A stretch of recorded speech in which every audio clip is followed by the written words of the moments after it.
Dans la paracha de la semaine, Bezrat Hashem, la paracha de Emor, on va nous parler d'une mitzvah qui nous concerne particulièrement pendant cette période-là du Homer, à savoir qu'il s'agit de la mitzvah de Sfirat HaOmer. Il va être écrit dans la Torah, et ça va vous réjouir qu'on puisse allier la mitzvah du temps avec la parashat HaShavua.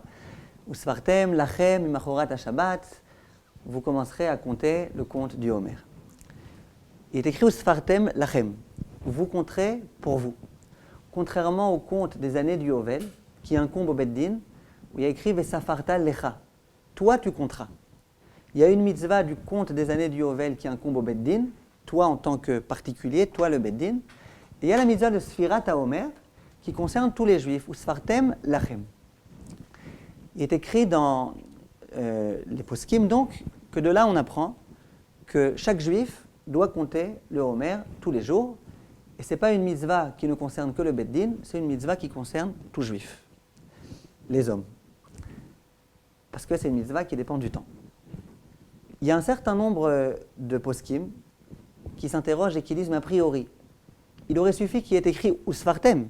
Si je voulais dire, ce n'est pas Vesafarta, mais Usfartem, mais c'est vous, tout un chacun. Il aurait suffi d'écrire Usfartem, vous compterez. Pourquoi il y a besoin de dire vous compterez pour vous-même? Et de là, il y a pas mal de poskim qui vont dire que contrairement à beaucoup d'autres mitzvot, on a un principe, c'est qu'une personne peut acquitter une autre personne. Dans cette mitzvah-là, il faut que tout un chacun récite lui-même, par sa propre bouche, la récitation de la Sfirat HaOmer. Donc si pour le shofar, il me suffit d'entendre de la bouche du Baal Tokea le shofar, ça c'est concernant le shofar. C'est concernant une bracha, c'est concernant le kiddush. Mais concernant Sfirat HaOmer ou Sfartem, non seulement il faut que chaque juif participe à cette mitzvah, mais en plus, lachem, vous-même, tout un chacun doit participer à cette mitzvah. Je me souviens du Rav Mordechai Eliyahu, Zichrono Livracha, il avait l'habitude, quand dans son Bet HaKnesset, il faisait la Sfirat HaOmer, il disait « Ani mechaven lo leotzi otchem yedei chova » j'ai l'intention de ne pas vous acquitter. Alors qu'en général, on dit « j'ai l'intention de vous acquitter ». Lui dit « j'ai l'intention de ne pas vous acquitter ». Pourquoi? Pour que chacun puisse accomplir la mitzvah de lui-même. Question qui se pose, qu'est-ce qu'il y a de tellement particulier concernant la Sfirat HaOmer pour que cette mitzvah-là sorte du lot et que concernant cette mitzvah, on dise que tout un chacun doit avoir vraiment une partie intégrante dans l'accomplissement de cette mitzvah. En fait, il faut savoir quelle est la spécificité de cette mitzvah. C'est quoi cette Sfirat HaOmer? Est-ce que la Sfirat HaOmer, c'est simplement une période de deuil, comme certaines personnes peuvent penser, on n'a pas le droit d'écouter de la musique, etc. Ou est-ce que la Sfirat HaOmer, c'est autre chose? Je me souviens, il y a quelques années, au moment où on était en train, à l'issue de Pessah, de ranger les kélim de Pessah et de déballer la vaisselle de toute l'année, ma femme, elle me disait « Oh, c'est triste, quelle mélancolie. Il y a la fête de Pessah qui est terminée, qui s'achève, c'est vraiment rasra. » Alors je lui avais dit « Écoute, si tu m'avais dit ça à l'issue de la fête de Sukkot, je t'aurais compris. Si tu m'avais dit ça à l'issue de la fête de Shavuot, je t'aurais compris. Mais de me dire ça à l'issue de la fête de Pessah, je ne te comprends pas. Pourquoi? Parce qu'on se trouve maintenant dans la période de Sfirat HaOmer. Et alors? Sfirat HaOmer, Chazal nous dit, c'est la continuation logique de Pessah. Et le Ramban va aller très loin. Le Ramban va dire que de la même façon que dans chaque fête, il y a une période de Yom Tov, une période de Chol HaMoed, et à la fin, à nouveau une période de Yom Tov, de la même façon, il dit Pessah, Shavuot et Sfirat HaOmer, c'est un petit peu le même processus. Toute la fête de Pessah, d'une certaine façon, c'est un grand jour de Yom Tov. La période de Sfirat HaOmer, c'est une période un petit peu moins sacrée, c'est Chol HaMoed. Et Shavuot, c'est à nouveau un autre Yom Tov. Pourquoi? Ce n'est pas le moment maintenant de rentrer dans cette explication-là. Mais en tous les cas, on voit de là que ce n'est pas à peine d'être mélancolique. On quitte Yom Tov pour entrer dans Chol HaMoed. Ça va, c'est pas grave, on peut rester encore tranquille. Donc on voit de là que la période de Sfirat HaOmer, c'est une période qui d'une part nous sépare de la fête de Pessah et d'autre part qui nous rapproche de la fête de Shavuot. Et effectivement, lorsqu'on est sorti d'Égypte, on était arrivé à un degré extrême d'impureté et on devait se préparer à recevoir la Torah. Comment un homme impur peut-il recevoir la Torah? Réponse, il fallait se purifier. Donc pendant toute la première période de la Sfirat HaOmer, on s'est purifié, on a quitté toute cette impureté qui était la nôtre. Et puis ensuite, il ne suffit pas simplement de ne plus être impur, il faut aussi se purifier.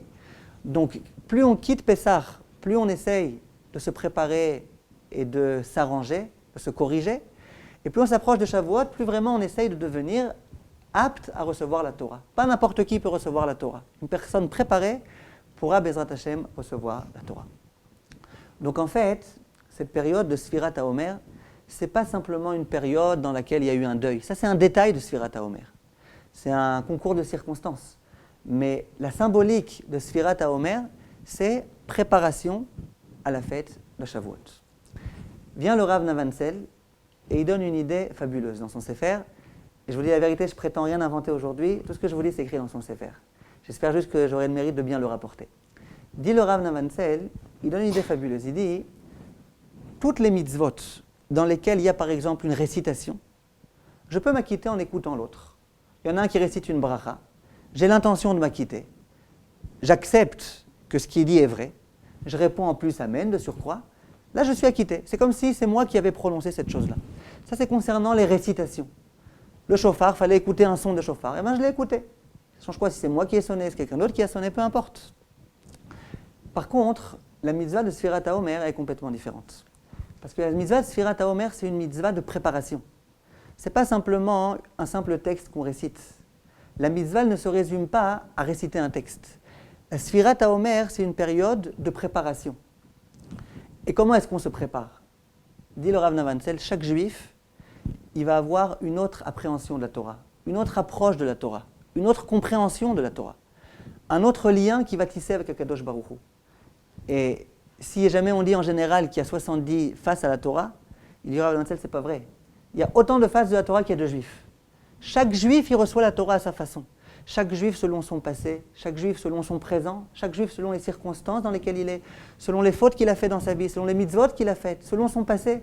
Chaque juif, avec son expérience, il va recevoir la Torah à sa façon. Donc, de facto, chaque juif doit se préparer à sa façon.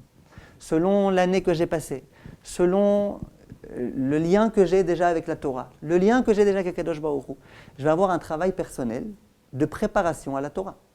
Et la Torah que je vais recevoir pendant la fête de Shavuot, ça va être une Torah unique. Ça, on dit que la Torah, elle est une, non ? La Torah est une. Donc, je vais devoir recevoir une Torah une. Pourquoi ? Parce que moi-même, il n'y a personne d'autre dans tout l'univers qui est comme moi. C'est un peu prétentieux, mais c'est vrai, et tout un chacun doit se le dire. Personne dans le monde tout entier est comme moi. Et donc, la Torah que je vais recevoir, la Torah que je vais comprendre, ça va être ma Torah à moi. Et au moment où je suis en train maintenant de vous dire un cours, je suis sûr que chacune d'entre vous comprend ce cours un peu d'une autre façon. Chacune le comprend d'une façon un petit peu différente, selon sa vision des choses, selon sa spécificité. Et ça, c'est la classe de la Torah. C'est que la Torah, elle laisse sa place à tout un chacun. Lorsqu'on va dire, par exemple, dans les brachot, « Veten chelkenu betoratecha » donne-nous, s'il te plaît, Hachem, notre part dans la Torah. C'est quoi notre part ? Bien sûr, si on est juif, on a une part. Réponse non. Chacun a sa propre part dans la Torah. Chacun avec son intelligence, avec sa perception des choses. Chacun va pouvoir recevoir la Torah d'une façon différente. Chacun va pouvoir avoir un lien particulier avec Akadosh Baruch Hu. Une mère qui a des enfants, eh ben, elle a beaucoup d'enfants. Et chaque enfant, c'est la prunelle de ses yeux. Chaque enfant, mon chéri, combien je t'aime. Mais finalement, chaque enfant, elle va l'aimer d'une façon un petit peu différente. Bien sûr, il ne faut pas qu'il y ait de choses qui soient... Il ne faut pas favoriser l'un par rapport à l'autre et tout. Mais chacun, on a une autre approche. On a une intimité particulière avec tout un chacun. Pourquoi ? C'est comme ça. Chacun est différent. Donc chacun, on le perçoit d'une autre façon. On l'aime d'une autre façon, bien qu'on les aime tous autant. On a une autre façon de l'aimer. Avec Akadosh Baruch Hu, c'est un petit peu la même chose. Ça veut dire que chaque juif, le jour de Matan Torah, il va recevoir la Torah à nouveau. Et chaque juif, selon ce qu'il est, il va recevoir la Torah qui lui est propre. C'est la raison pour laquelle, au moment où on va, Bezrat Hashem, se préparer à cette réception de la Torah. À savoir, pendant la période de Sfirat HaOmer, il faut qu'on sache, cette mitzvah-là ne me concerne qu'à moi. C'est ma préparation à moi, c'est ma façon à moi de me préparer. Parce que moi, je suis important. Parce que si ma part à moi de Torah, je ne la reçois pas, eh ben, il y aura un problème. Comme Chazal disent que chaque juif, qui qu'il soit, c'est une perle précieuse, c'est un diamant qui se trouve sur la couronne d'Akadosh Baruch Hu. Il y a des personnes qui se disent « Mais moi, je suis un petit juif, moi, je suis un petit diamant. » Je ne sais pas si tu es un petit ou tu es un grand, tu es un diamant qui se trouve sur la couronne d'Akadosh Baruch Hu. Et attention, parce que si jamais tu te retires, la couronne d'Akadosh Baruch Hu sera incomplète, elle sera imparfaite. Chacun a sa part chacun le jour de Matan Torah va recevoir sa Torah. Et sa Torah, elle va être importante. Et sans cette Torah-là, il va y avoir un manque dans le monde. Chazal disent qu'au moment où Korach a voulu se moquer de Moshe Rabbeinu et tourner en dérision, qu'est-ce qu'il lui a dit? Il lui a dit, dis-moi, je peux te poser une question? Si jamais il y a une maison dans laquelle il y a plein de livres de Torah, est-ce que dans cette maison on doit mettre la mezouza? Moshe Rabbeinu lui dit oui. Il dit, tu vois que tu es un imbécile? Regarde. C'est quoi un Sefer Torah? C'est une mezouza plus plein de choses. Vous êtes d'accord avec moi? Dans le Sefer Torah, il y a écrit Shema Israël, Ve'ahavta, Ve'aya. Donc, ce qui est contenu dans la mezouza, c'est contenu dans la Sefer Torah. Là, j'ai une maison qui est pleine de Shema et de Ve'aya. Il y a plein de mezuzot. Il y a plus qu'une mezouza. Il y a beaucoup plus qu'une mezouza. Et toi, tu viens, Moshe, tu me dis non, une mezouza. Alors, une fois, je vous avais expliqué, à mon avis, c'est un beau chidouche, c'est de dire que Korach, il a une erreur ici. Quelquefois, il y a des personnes qui se disent, moi, je suis qu'une mezouza. C'est vrai, par rapport à un grand rave, je suis qu'une petite mezouza, je suis qu'une petite paracha. Quand il y a un grand rave qui connaît toute la Torah par cœur, moi, qu'est-ce que je connais par rapport à lui? Shema, Ve'ahavta, Ve'aya. Par rapport aux grandes tzadikot, combien de mitzvot déjà j'accomplis? Moi, je suis une petite mezouza. Réponse, t'es une petite mezouza. Mais il y a des fois où on a besoin de la mezouza. Il y a des fois où le Sefer Torah, il ne pourra rien faire, et toi, en tant que mezouza, tu auras ton rôle à jouer. Donc, chacun a son rôle à jouer. La mezouza, elle a son rôle à jouer, le Sefer Torah a son rôle à jouer. Quelqu'un qui voudrait mettre un Sefer Torah sur le linteau, il n'est pas du tout acquitté de la mitzvah. C'est comme s'il prélevait la chala de son coca. D'accord? Ça veut dire aucun rapport, complètement à l'ouest. Ça, c'est ce qu'il faut qu'on retienne. Il faut qu'on retienne que chacun a sa part, et chacun doit se préparer pour recevoir sa propre part, et la part de tout un chacun est importante. Si on comprend cela, et si on accepte cela, on va arriver à un yesod important. Si jamais ma Torah à moi, elle est tellement précieuse, parce que c'est ma Torah, et c'est la Torah que personne au monde ne pourra réussir à dévoiler, à diffuser, il ressort que la Torah de l'autre, elle est aussi particulière. Pourquoi ce serait que la mienne et pas celle de l'autre? Pourquoi la mienne est particulière? Parce que je suis un homme particulier. Tout un chacun est particulier. Donc la Torah de tout un chacun est très importante. C'est la raison pour laquelle, au moment où la Torah a été donnée, il y a écrit, c'était vraiment un fait historique qui s'est jamais, depuis plus jamais réitéré, comme dit le Rav Sitruk, Vayichan Sham Israël Negedar. Tous les enfants d'Israël sont trouvés sous la montagne. Il y a écrit Vayichan Sham, il n'y a pas écrit Vayichanou. Ils ont tous campé. Il y a écrit, il a campé. Pourquoi? Keish echad belev echad. Tous les Juifs étaient ensemble, étaient réunis, étaient avec un seul même cœur. Et depuis, il paraît que ça ne s'est jamais reproduit. Pourquoi au moment où on a donné la Torah, il fallait que tout le monde soit complètement uni? Réponse, parce que je veux donner, dit Hachem, une Torah complète. Mais une Torah complète, ça ne veut rien dire. Si je donne la Torah à un homme, il va manquer la part de Torah d'un tel, la part de Torah d'un tel, et chacun va pouvoir comprendre la Torah à sa façon, et ça aussi, ça fait partie de la Torah. Donc pour que la Torah soit intègre, il fallait que chaque Juif soit présent. Tous les Bnei Israël étaient présents au moment où la Torah a été donnée. Pourquoi tous les Bnei Israël? Pour que chacun puisse avoir sa part dans cette Torah-là, et que la Torah puisse être complète.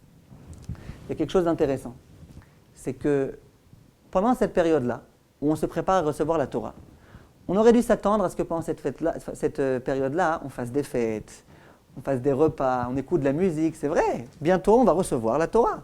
Comment on se prépare à un mariage? On est en deuil pendant toute la période, chas v'shalom. On se prépare, on rentre dans l'atmosphère, on allume la musique. Là, on va recevoir la Torah, le plus beau cadeau qui soit. Comment on se prépare? Le deuil pendant 33 jours.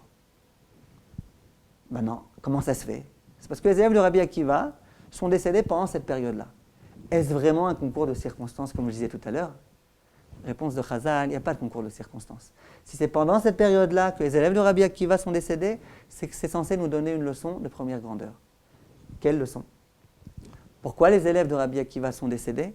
Parce qu'ils ne s'honoraient pas suffisamment l'un l'autre. Ça veut dire quoi? Ils ne s'honoraient pas. On se serait attendu à ce qu'ils se donnent des coups de poing les uns les autres. La boxe, sans arrêt, qui se hurlent dessus les uns les autres. Dit la Gemara, non, pas du tout. C'était pas du tout ça. Qu'est-ce qui s'est passé? Raconte la Mishnah dans la Masechet Menachot qu'il y avait un rave qui s'appelait Yehuda ben Nechemia, qui se trouvait dans le Beth Midrash. Ce n'était pas encore un grand Talmid Chacham, c'était un grand Talmid Chacham, mais ce n'était pas encore le grand rave du Beth Midrash. Dans le Beth Midrash, il y avait deux immenses rabbanim. Il y avait Rabbi Akiva et il y avait Rabbi Tarfon. Rabbi Tarfon, vous imaginez le Gdol Hador, était en train d'étudier. Et à un moment donné, il dit, là, j'ai du mal à comprendre ce texte. Peu importe de quel texte il s'agit, c'est un peu compliqué. Et il dit, j'ai du mal à comprendre quelle différence entre ce cas-là et ce cas-là. D'un coup, il y a ce Yehuda ben Nechemia qui dit, ah, ma baya. Et il commence à donner une raison extraordinaire qui explique tout. Et Rabbi Tarfon est resté silencieux, il a accepté. À ce moment-là, il est écrit que le visage de ce fameux Yehuda ben Nechemia, Tsahavu Panav, c'est-à-dire il était super joyeux, il était comme ça tout fier, voilà, j'ai réussi à prouver à Rabbi Tarfon que j'étais plus grand que lui. Rabbi Akiva, qui savait analyser au visage des gens, visiblement, leurs intentions, écrit dans la Mishnah qu'il s'est mis en colère. Il lui a dit, Yehuda, comme ça tu te réjouis du fait que tu aies réussi à vaincre Rabbi Tarfon? Ça m'étonne beaucoup que tu continues à vivre. Comme ça il lui dit. Et raconte la Gemara, Rabbi Yehuda Berabi là, raconte, il dit quand est-ce que s'est passé cet épisode-là? C'était 2 semaines avant Pessah. Pendant la fête de Shavuot, lorsque Rabbi Yehuda Berabi là, il s'est rendu à ce même endroit, il dit, il est où ce Yehuda ben Nechemia? Il dit, il est mort. Chazal, il raconte ça pour nous dire, et c'est un élève de Rabbi Akiva, ce Yehuda ben... Donc on voit là, c'est quoi l'onahagu kavod zebazé? C'est quoi l'onahagu kavod zebazé qui a tellement dérangé Rabbi Akiva, qui a occasionné la mort de ces élèves-là? C'était, j'ai dit une bonne svara, et puis j'ai réussi à vaincre par ma svara Rabbi Tarfon, le Gdol Hador, et je suis tout fier que je suis un peu plus Talmid Chacham que le Gdol Hador. C'est ça l'onahagu kavod zebazé. Non, pas plus que ça, rien de pire. On aurait dit c'est légitime. On a réussi à vaincre, à prouver à un Gdol Hador que c'est nous qui avons raison. C'est légitime. Non, visiblement, c'était trop. Il a trop cherché ici à descendre le Rav et à s'élever lui-même. Ça, c'était un problème. Donc, pendant cette période-là, on nous dit, tu sais pourquoi les élèves de Rabbi Akiva sont morts chez l'onahagu kavod zebazé? Quel est le problème de l'onahagu kavod zebazé? On en revient au point qu'on a dit tout à l'heure. C'est quoi? Si jamais vraiment je considère que la Torah de tout un chacun est importante, que chacun a sa part dans la Torah, que chaque Talmid Chacham qui étudie, il va voir les choses d'une façon différente, il va pouvoir éclairer le monde de par sa Torah. Si je suis conscient que chaque juif, son approche de la Torah, son approche de la Hashkafa, son approche des brachot, son approche, c'est quelque chose de particulier, qu'il y a qu'elle qui en est la détentrice. Et elle va pouvoir m'aider, elle va pouvoir m'inspirer de sa perception des choses. Alors je respecte l'autre. Mon plus grand souhait, ça devrait être que tous les Talmidei Chachamim soient des Gdolei Hador. Pourquoi? Si tout un chacun est un Gdol Hador, alors la Torah elle sera vraiment parfaite. Chacun aura donné, exprimé la part qu'il a exprimée. Et donc c'est moi qui serai grandi. Si moi ce que je veux c'est être un Talmid Chacham, je ne peux pas être un Talmid Chacham si la Torah elle est complètement déchirée. Si je veux être un Talmid Chacham, il faut que la Torah elle soit complète. Donc si j'ai dans la yeshiva des gens qui sont encore plus Chacham que moi, eh ben, c'est ce que je souhaitais. Comme ça, je vais pouvoir me servir de leur chidushim, je vais pouvoir apprendre de leur chidushim, je vais pouvoir apprendre de leur approche de la Torah, de la halacha. Et c'est ce que je souhaite. Donc, si on veut vraiment recevoir la Torah, et qu'on veut que cette Torah-là qu'on veuille recevoir soit une Torah complète, je vais avoir besoin de l'autre. Et l'autre va avoir besoin de moi. Parce que moi, j'ai mon plus à apporter dans la Torah, l'autre a aussi son plus à apporter dans la Torah. Et s'il n'y a pas d'autre, il y a un manque. Et s'il y a un manque, je ne reçois pas la Torah. Il y a une question qui se pose, dit le Rav Nevansel. On a un principe, c'est écrit dans le Pasuk, Orech Yamim Bimina. Celui qui étudie la Torah, il a le droit à la longévité. Alors, on peut dire que c'est une règle générale. Il y a des gens qui sont des grands Talmidei Chachamim et qui décèdent assez jeunes. C'est vrai. Mais que tous les élèves de Rabbi Akiva, qui étaient tous des grands Talmidei Chachamim, de la trempe de ce Yehuda ben Nechemia qui a réussi à répondre en tac au tac à une question que Rabbi Tarfon se posait. C'était des très grands Talmidei Chachamim. Comment ça se fait que tous, l'un après l'autre, soient tous morts comme des mouches? Pas possible. Orech Yamim Bimina, ceux qui étudient la Torah, ils devraient avoir la longévité. Réponse, non. De quelle Torah on nous dit Orech Yamim Bimina? D'une vraie Torah, d'une Torah complète. Une Torah qui n'est pas complète, une Torah dans laquelle il n'y a qu'une minuscule part de Torah, c'est plus une vraie Torah ça. De la vraie Torah on nous dit Orech Yamim Bimina. De la Torah dans laquelle il n'y a que moi qui compte, il n'y a que ma part de Torah qui compte, c'est une Torah qui est incomplète. Et à propos de cette Torah-là, on ne nous dit pas du tout Orech Yamim Bimina. Donc ça, c'est un principe qu'il faut qu'on connaisse. Et c'est pour ça que pendant cette période de préparation à la Torah, on nous dit attention, il faut honorer l'autre. Parce que plus tu honoreras l'autre, plus tu prouveras par là que tu es intéressé par la part de l'autre. Puisque toi, ce que tu souhaites, c'est une véritable Torah. Et la Torah ne peut être intégrale que dans la mesure où chacun peut diffuser, exprimer l'idée qu'il a exprimée. Et ça passe par l'honneur qu'on doit à l'autre. Si jamais on est dans une entreprise dans laquelle on doit fabriquer un robot. Alors, pour fabriquer ce robot, tout un chacun doit créer quelque chose. Là, il doit créer telle partie, l'autre, il doit créer telle partie, l'autre, il doit créer le moteur. Chacun doit créer quelque chose. Chacun a son rôle. Maintenant, on pourra réussir vraiment à bien vendre ce robot, à devenir milliardaire, que le jour où on aura obtenu le robot. Est-ce que moi, en tant qu'employé, qui suis responsable d'un des détails du robot, je peux être joyeux, je suis le seul à réussir ce que je fais. Celui d'à côté, lui, il se plante complètement. Ben non, moi ce que je veux, c'est que tout le monde réussisse le plus vite possible, pour qu'enfin on puisse vendre ce robot. Ou alors un enfant qui revient d'une chorale, sa mère lui dit, alors comment c'était la chorale? Il dit, la vérité, c'était super, mais moi j'étais le meilleur. J'ai fini 1 minute avant tout le monde. c'est de la blague. On doit être tous au diapason, tous ensemble. Notre souhait, ça doit être que l'autre puisse être épanoui. Parce que plus l'autre est épanoui, plus on va pouvoir jouir et bénéficier de ces enseignements de Torah. Voilà.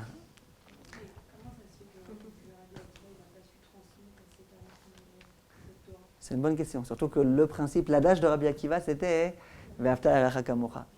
Je ne suis pas sûr, parce qu'en général, on pose ça comme. Alors, je ne suis pas sûr que. En tous les cas, ce qu'on voit de là, il y a une prière qu'on a la coutume de réciter tous les jours au moment où on rentre au Beth Midrash. C'est la prière des hommes, ça. Les hommes, au moment où ils rentrent au Beth Midrash, ils commencent à Yehi Ratzon. Yehi Ratzon, que je réussisse bien dans mon étude et que je ne me trompe pas dans la halacha, que je ne dise pas Tahor or que c'était Tamé, que je ne dise pas Tamé or que c'était Tahor. Toute une prière, ça a été tranché dans le Shulchan Aruch. D'où elle provient cette prière? D'un très grand rav qui s'appelait Rabbi Nechunia ben Akana. C'est son nom. Rabbi Nechunia ben Akana dans la Gemara, il n'a pas dit ça en tant qu'enseignement. Il n'avait pas la prétention d'instaurer une nouvelle prière. Il le faisait lui-même. Rabbi Nechunia ben Akana, lorsqu'il rentrait au Beth Knesset, il faisait cette prière-là. Qu'est-ce qu'il disait entre autres dans cette prière? Il disait comme ça. Shelo ikashlu chaverai bedavar halacha. Premièrement, que mes amis ne se trompent pas dans la halacha. Dans la halacha, c'est-à-dire dans la bonne compréhension de la Gemara, dans comment on tranche la halacha. Donc, premièrement, il y a plein de choses avant, mais ce qui nous intéresse maintenant. Shelo ikashlu chaverai bidvar halacha. Premièrement, que mes amis ne se trompent pas dans la halacha. Ve'esmach bahem. Et que moi, je sois joyeux avec mes amis. Je sois joyeux de l'étude avec mes amis. Il y a 2 explications, même les poskim, ils vont être d'avis partagés. Quelle est l'intention à avoir au moment où on lit cette phrase-là? Il y en a qui disent, c'est 2 prières distinctes. Première prière, que mes amis ne se trompent pas. Je ne veux pas qu'ils se trompent. Je suis intéressé à ce que l'autre se trompe. Je suis intéressé à ce qu'il y ait des bêtises qui soient dites dans le Beth Midrash. Surtout si on tranche la halakha à des gens. Non, je ne veux pas. Donc je prie pour l'autre. Regardez déjà quel altruisme. Je ne prie pas que pour moi. Je prie aussi pour mon compagnon d'études. Je prie aussi pour ceux qui sont dans le même Beth Midrash que moi. Maintenant, qu'est-ce qu'on continue? On dit, ve'esmach bahem. Deuxièmement, que je sois joyeux avec mes amis. Si vraiment ils disent des belles svarot, si vraiment ils me donnent tout ce qu'ils ont à me donner, qu'ils disent des bonnes choses, eh ben, je vais être joyeux. C'est ce qu'on souhaite, c'est avoir une Torah complète. Il faut faire. Il y a des mefarshim qui expliquent Rashi, par exemple, Rashi Akadosh. Il n'explique pas comme ça. Rashi, il dit Shelo ikashlu chaverai bidvar halacha ve'esmach bahem. Tout ça, c'est en fait une seule prière. Ça veut dire quoi? Que mes amis ne se trompent pas dans la halacha, ce qui risque d'occasionner que moi je sois joyeux. C'est-à-dire que si les élèves de Rabbi Akiva, qui étaient des géants, ils ont trébuché, ils ont failli, moi aussi je peux faillir. Et c'est légitime, c'est un petit peu légitime en tous les cas, c'est naturel que quand je vois que quelqu'un se trompe, et moi je ne me suis pas trompé, donc ça prouve que moi je ne suis pas comme toi, moi j'ai une meilleure mémoire que toi, moi je comprends mieux que toi, moi, donc c'est un petit peu légitime d'être joyeux. Et donc on prie, Hachem s'il te plaît, fais en sorte que je ne sois pas joyeux de l'échec de l'autre. Voilà ce que disait Rabbi Yochanan ben Akana. On retrouve exactement la même idée. Ça veut dire que la vraie Torah, l'Eshem Shamayim, c'est une Torah dans laquelle je suis intéressé à ce que dans le monde, il y ait le plus de Torah possible. Et plus chacun sera épanoui, plus chacun pourra étudier à tête tranquille, plus je pourrai aider l'autre à bien étudier, plus je serai joyeux que l'autre soit devenu un vrai Talmid Chacham, plus il y aura de Torah dans le monde, et plus moi, c'est censé me réjouir. Ce même Rabbi Nechunia ben Akana, on va le retrouver ailleurs. Dans la Gemara, dans Megillah, Rabbi Nechunia ben Akana, on va lui poser une question.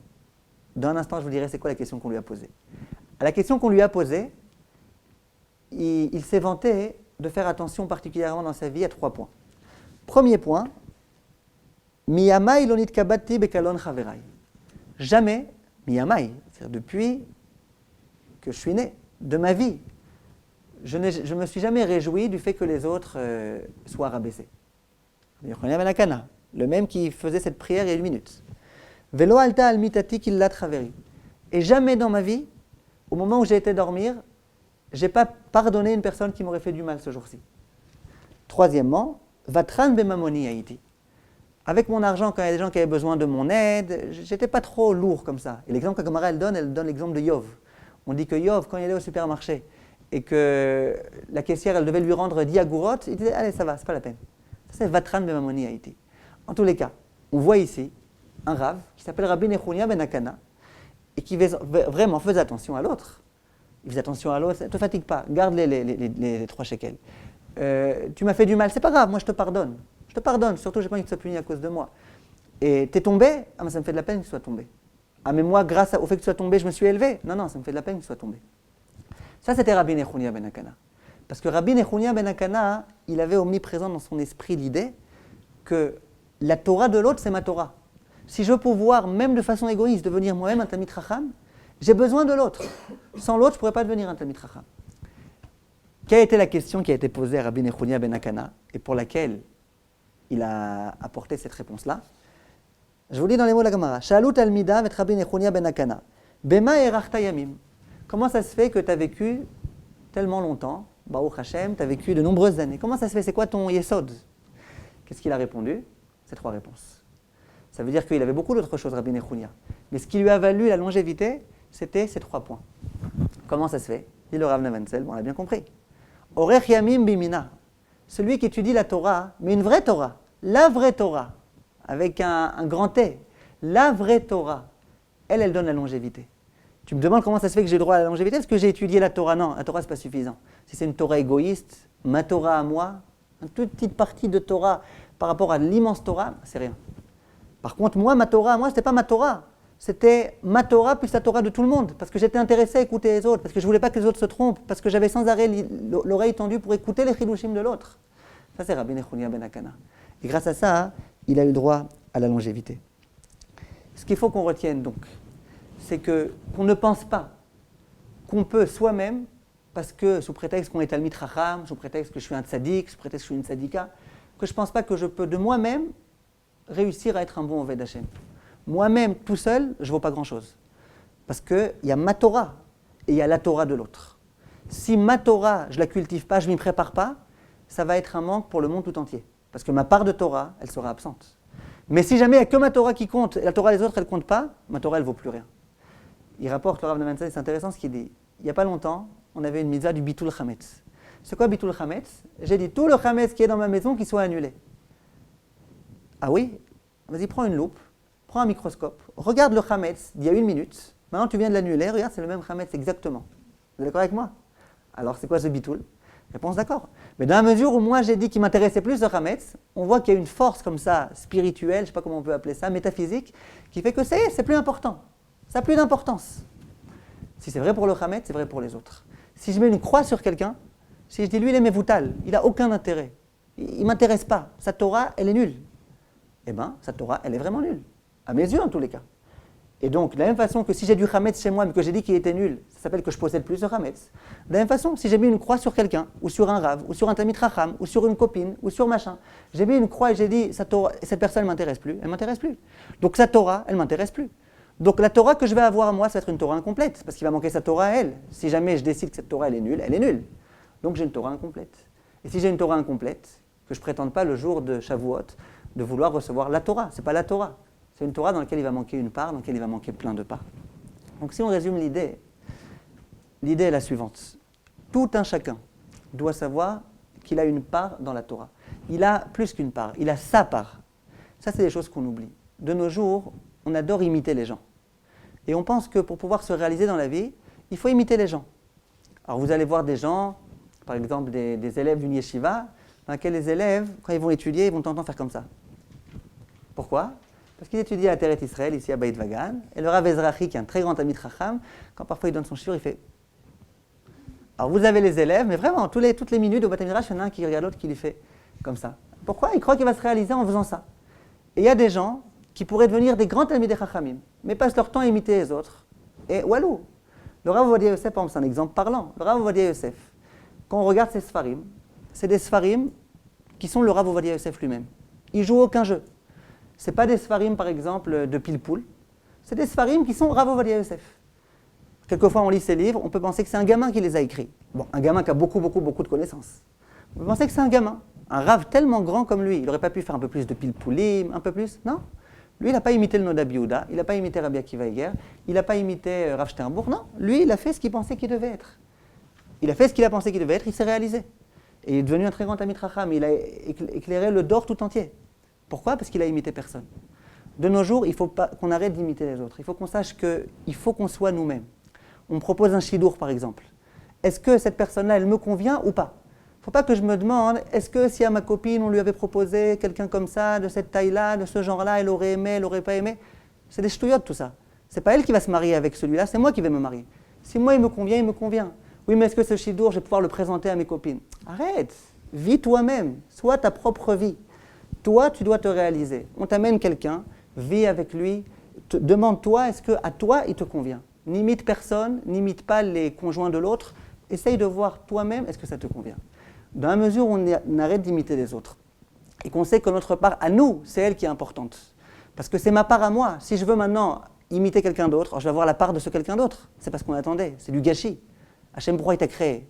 Pour que tu aies ta Torah à toi, pour que la Torah soit complète, pour qu'il y ait une pierre précieuse de plus dans la couronne. Si c'est pour que tu reprennes la pierre précieuse de l'autre, à quoi ça sert? Donc il faut qu'on sache qu'on a une achrayout, une responsabilité énorme qui pèse sur nos épaules. C'est de nous préparer nous-mêmes, de façon individuelle, avec nos propres instruments, à la réception de la Torah. Parce que la réception de la Torah, ça va être la nôtre. Pas celle de l'autre, la nôtre à nous-mêmes. Et Bezrat Hashem, si on sait que chaque Shavuot, on reçoit nous-mêmes notre Torah, on sait que tout un chacun reçoit lui aussi sa Torah. Et que sa Torah, elle est aussi originale. Et que sa Torah, elle va pouvoir aussi m'éclairer moi-même. Et dans cette mesure-là, on peut honorer l'autre. Et quand on honore l'autre, on procède vraiment de la réparation de la faute des élèves de Rabbi Akiva. Et Bezrat Hashem, grâce à cela, on aura le droit, pendant la fête de Shavuot, à recevoir la Torah, une vraie Torah, une Torah Shlema. Et de la Torah Shlema, on connaît toutes les vertus de la Torah. On connaît Orech Yamim, c'est qu'une des vertus. Il y a tellement de vertus de la Torah. Mais qu'on fasse attention à ce que cette Torah soit Shlema. C'est toute une avoda. C'est pour ça qu'on a, Baruch Hashem, encore un peu de temps d'ici là. Merci de votre attention.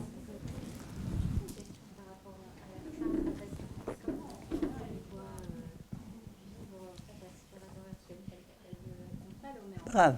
Le compte, c'est un détail, le compte. La période, c'est une période de préparation. C'est ça. C'est-à-dire, vous allez avoir une perception de la Torah, une réception de la Torah qui est la vôtre. Et personne d'autre ne pourra l'avoir. Et quand demain, vous allez essayer d'être mechazeket une copine, vous allez avoir vos arguments, vous allez avoir votre façon de voir les choses, vous allez avoir votre façon de parler. Et ça, c'est votre chelek que personne n'a. Dans le monde tout entier, personne n'a le vôtre. Alors, c'est pour ça qu'il faut diffuser ce qu'on a. Vous comprenez ce que je veux dire?